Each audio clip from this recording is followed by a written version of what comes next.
સાહેબ એકવાર આ લોકોને સાંભળવાનો કાર્યક્રમ રાખીશું આપણે. મિત્રો, વિશેષ કાંઈ નહીં કહેતા, મહામહિમ માનનીય ઉપરાષ્ટ્રપતિ શ્રી ભૈરવસિંહજી શેખાવતને એમનો આનંદ વ્યક્ત કરવા માટે વિનંતી કરું છું. માનનીય ઉપરાષ્ટ્રપતિ શ્રી ભૈરવસિંહજી શેખાવત.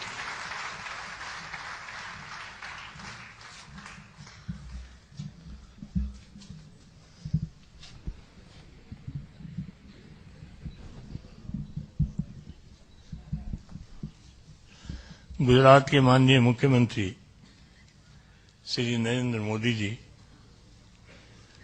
सांसद श्री दिग्विजय सिंह जी,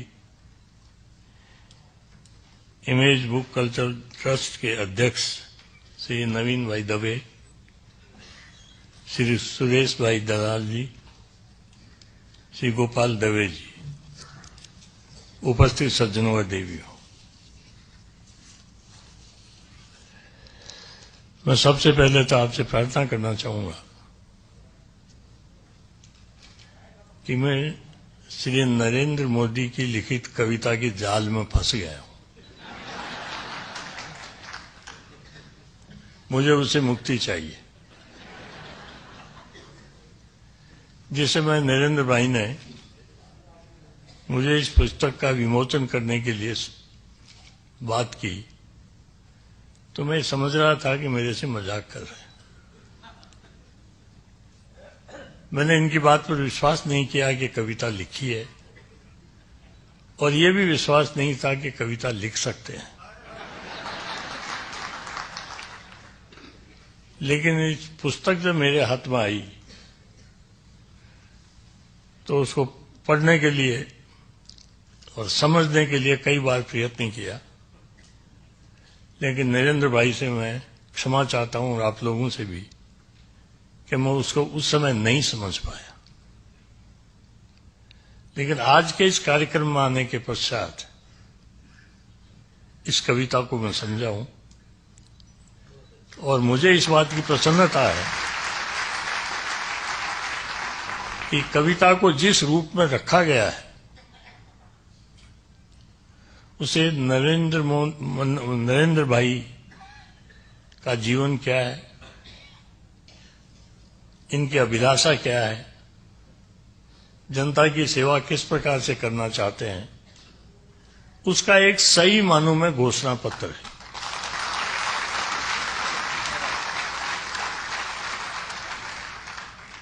इस घोषणा पत्र को कविता के रूप में मैं पढ़ता रहता तो समझ में नहीं आता,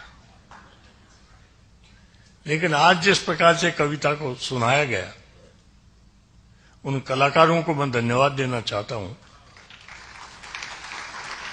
कि अगर वो नहीं होते और ये पुस्तक का विमोचन करके मैं चला जाता तो मेरे मन में कोई राजनीतिक इस प्रकार की रचना कर सकता है, इसका कभी विश्वास पैदा नहीं होता. अगर राजनीतिज्ञ भी मोदी जी जैसा,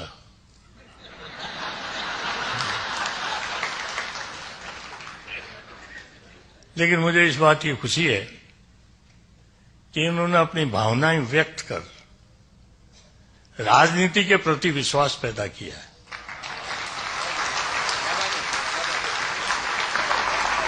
कोई ये नहीं समझ ले कि राजनीतिक क्षेत्र में आने वाले व्यक्ति केवल राजनीति के अतिरिक्त और कुछ नहीं जानते,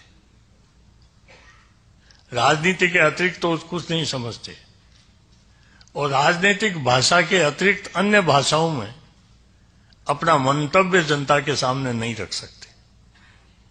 लेकिन इस कविता के माध्यम से इन्होंने प्रत्यक्ष रूप में अपना घोषणा पत्र ही नहीं रखा, राजनीति के क्षेत्र में आने के पश्चात आदमी किन किन विषयों पर विचार कर सकता है और किस किस माध्यम से जनता को आश्वस्त कर सकता है, ये सारे माध्यम इन्होंने सामने रखे.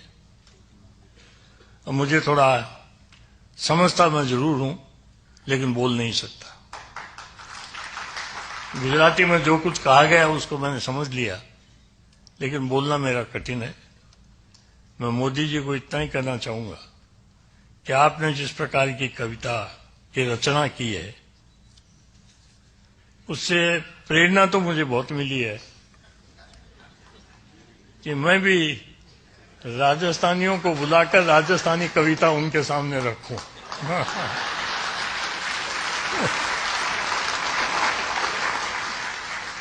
लिख सकता हूं कविता, और लिखने के बाद में मैं चाहूंगा कि ऐसा मौका मुझे भी मिले कि पुस्तक मैं लिखूं और विमोचन उसका आप करें।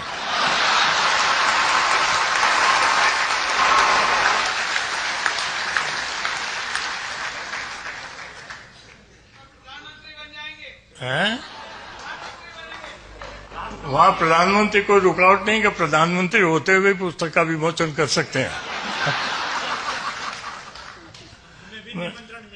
हैं? हमें भी निमंत्रण मिले।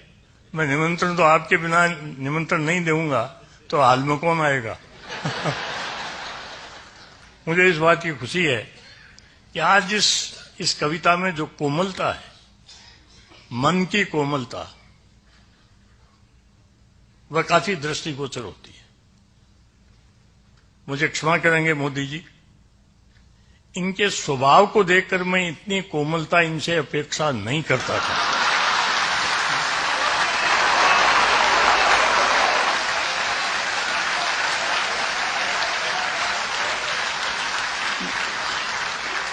लेकिन आज प्रत्यक्ष में इनका दोनों स्वरूप मैंने देख लिया, कितने कोमल हैं, कितने कठोर हैं। कोमलता पर तो इन्होंने कविता का रचना कर दी, अब के मैं चाहूंगा कठोरता पे भी आप निबंध की रचना करें। दोनों में सामंजस्य कैसे हो सकता है उसका फिर हम विचार करेंगे। मुझे खुशी है कि आज आप सब लोगों ने यहाँ आकर इस कार्यक्रम को बहुत ही अच्छा रंग दिया।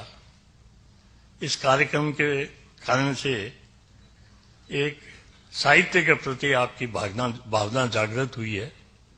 मैं विश्वास करता हूं कि भावना इसी प्रकार की बनी रहेगी। मुझे क्षमा करेंगे, मैं इस पर ज्यादा कुछ कहने की स्थिति में अभी नहीं, वरना मैं भी बहुत कुछ कह सकता था, लेकिन मैं कविता तो नहीं, मतलब कविता मेरे से अभी सुनकर आप ये कहोगे मोदी जी की कविता अच्छी थी, मेरी खराब है, मैं परीक्षा में नहीं बैठना चाहता। ये मोदी जी को मैं मौका नहीं दूंगा, लेकिन कभी दे दूंगा। इन्हीं शब्दों के साथ मैं आपके प्रति आभार प्रकट करता हूं, मोदी जी के प्रति बहुत आभार प्रकट करता हूं। मुझे वास्तव में संदेह था ये कविता नहीं लिख सकते, इसलिए मैंने कहा कि मजाक करने के लिए आज मैं ही मिला क्या, कहने आपको आना पड़ेगा, मैं आ तो जाऊंगा। लेकिन जब पुस्तक मिली तब मैंने इसको पढ़ना शुरू किया। अब गुजराती में पूरा नहीं समझ सकता था, इससे हिंदी अनुवाद कराया, लेकिन अनुवाद में वो स्वाद नहीं आया जो गुजराती में स्वाद था।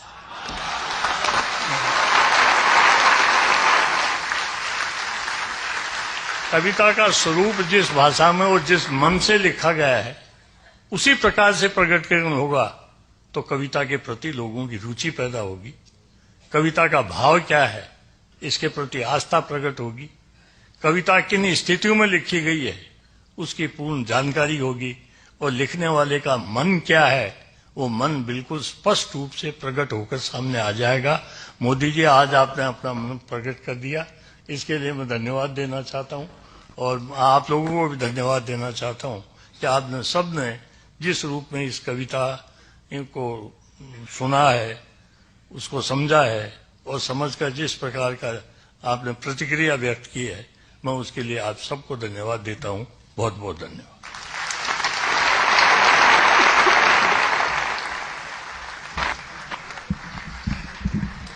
Thank you very much.